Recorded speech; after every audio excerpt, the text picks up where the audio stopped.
We just finished season 41 of Survivor, so now it's time to go back and do a full review of the season. For the purposes of this review, I will be breaking it down into 5 portions. First, we'll cover the pre-merge and the post-merge sections of the season, then the production, followed by the twist or new gameplay elements added in this season, and lastly, the cast. After giving a score for each of these elements, we'll tally that score and come up with an overall review. Pre-merge. In this segment, we will be using my episode reviews from the episodes up to the point of the merge. We'll also be talking about how the pre-merge affected the later game, and if the time was spent in the pre-merge focusing on the right players. Season 41 was a much shorter season in terms of days played, at only 26. That made the gameplay much faster paced, especially in the beginning, when they were spending a lot of time introducing the new twist and new elements to the game. We ended up missing a lot of the important interactions between the players because of this. By the end of the season, we know that Shan and Ricard, as well as Heather and Erica, would be important duos, so it would have been nice to see how their relationships began during the pre-merge. Due to Luvu's dominance in the challenges, we also just didn't spend that much time with them in general, despite members of their tribe making up 3/4 of the final 4.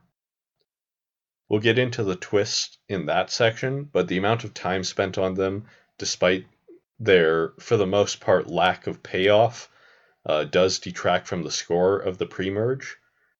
Since the merge was done over the course of 2 episodes, and they didn't consider players as having joined the merge tribe until after the second part, I will be counting the first part as the pre-merge.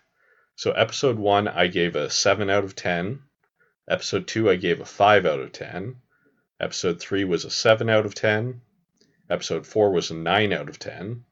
Episode 5 was a 7 out of 10. And then part 1 of the 2-part merge was a 5 out of 10. The average comes out to 6.67, and so I decided to round that down to 6.5, since I think a lot of what happened in the pre-merge doesn't work for telling the story as a whole. So the pre-merge score is 6.5 out of 10. Now onto the post-merge. This segment will be much the same as the pre-merge segment, only instead we will be looking at the episodes from the post-merge. We will be looking at who the winner is and how well their journey through the post-merge portion of the game was told. Survivor 41's post-merge all hinges on Erica flipping the hourglass and changing the course of history in the first episode of the post-merge. This is what I think is the worst twist of the season, so that playing such a heavy effect on the season does hurt my feelings about it a little. While there were still a couple of new twists after the hourglass, the post-merge definitely eased off and gave us a lot more of the social and human moments. We got to see the formation of the All Black Alliance and the pride they took in being a part of that season, which embraced diversity. We got to see a lot more of Ricard and Shan's relationship and their wonderful dynamic in how they acknowledged that they would eventually have to turn on each other. And we got Erica's rise to the top throughout, with her strong bonds to the right players. The post-merge also had an episode that felt very culturally important, but had a twist that I didn't like. So I didn't end up giving it a score because I didn't want that score to detract from how important that moment was. So that episode will not be counted for or against this score. The post-merge, in my opinion, far outweighed the pre-merge. So episode 7, or the second part of the merge, I gave an 8 out of 10. Episode 8 was a 7 out of 10. Episode 9 was an 8 out of 10. Episode 10 was a 9 out of 10. Episode 11 was the one that I didn't give a score to. Episode 12 was an 8 out of 10. And episode 13 was a 9 out of 10. This is an 8.1 out of 10 average.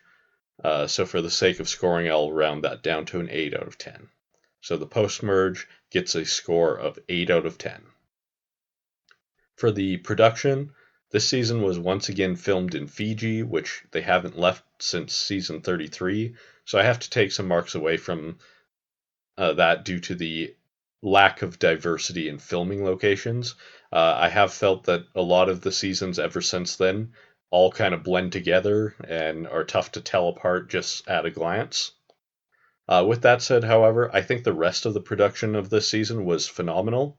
The shots used were beautiful. They used a lot of new editing techniques to help tell the story.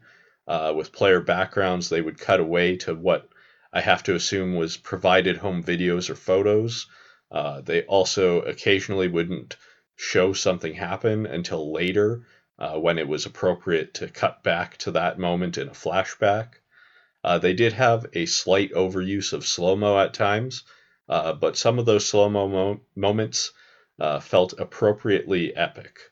On the production side, there's very little to complain about, and that is why the production gets a 9 out of 10. So for new twists and elements to the game, in this section we will discuss the new twists and advantages that were in this season, and if they had a positive or negative effect on the game. Survivor 41 was the season of many twists. Some good, some bad, and some that just didn't need to be there. For a while, it seemed like every episode was introducing something new. Right away, we got the Shipwheel Island, which is a twist I enjoyed and thought was a good way of getting to show us cross-tribal relationships form, which did eventually play a role in the latter parts of the game, with Danny and Xander, Evie and Deshawn, and most importantly, Shan and Liana. The advantages that came out of it didn't really have any effect on the rest of the game, however, but I wouldn't mind seeing it return. We also got the shot in the dark, which seemed like a good idea in theory, but in practice, players could either just play around it, or their vote was more important to them to have than the 1 in 6 chance of immunity. We only seen it played once and it failed. We also had the sneak out, which if Jeff hadn't mentioned it during the post show, I likely would have forgotten all about it since it didn't end up doing anything. Brad was the only one that got anything out of it, and he was booted immediately after. The way idols worked this season was fun for the phrases, and players getting to know exactly who has an idol did affect the game in a lot of ways. But the side effect of the player not having a vote until the idol is active was a little too much. It got Brad voted out, and had Yasa gone to tribal council, it likely would have gotten Xander voted out too. The hourglass was the biggest twist of the season, and probably the worst. It could have been done better, but the effect it had of taking away immunity from players who rightly earned their immunity in a challenge that Jeff himself said would ensure them a spot in the merge was a terrible decision. It also directly affected the game by causing Sydney to be voted out and saving Erica, who would go on to win. The hourglass wasn't even good TV because it was completely obvious that Erica would smash it, since it was her only way of being safe.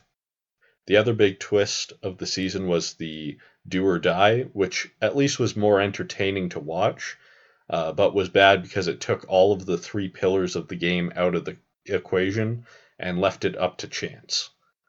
While there were some twists I liked, overall I can't give this season's twists a good score due to how much I disliked some of them.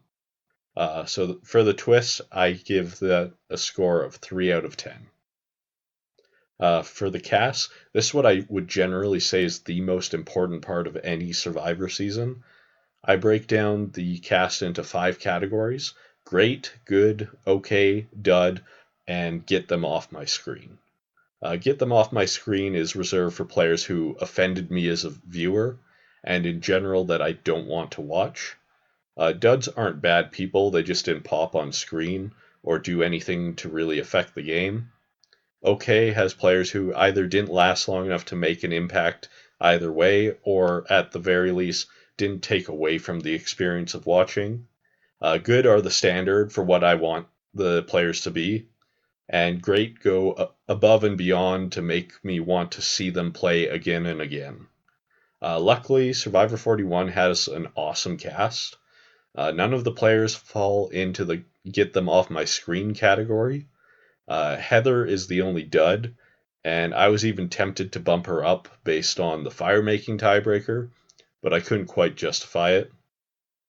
Abraham, Sarah, and Jeannie could have been duds as well, but they were booted early enough that it didn't hurt the show.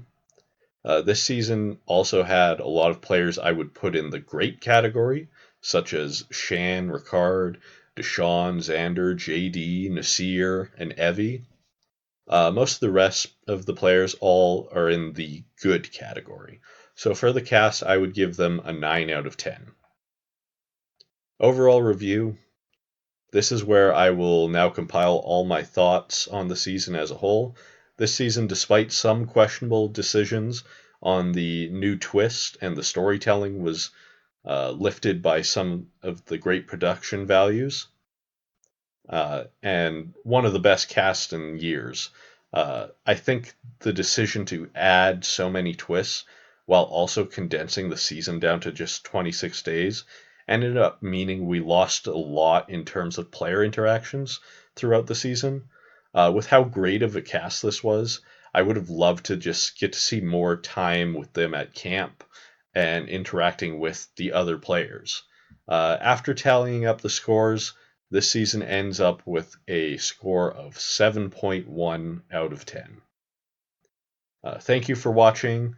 This was a fun season to cover, and I can't wait for the next one. Until then, we're going to have some other videos coming up. I'm going to be going all the way back to Season 1 Borneo and starting some coverage of it. It'll be a little different than my live coverage.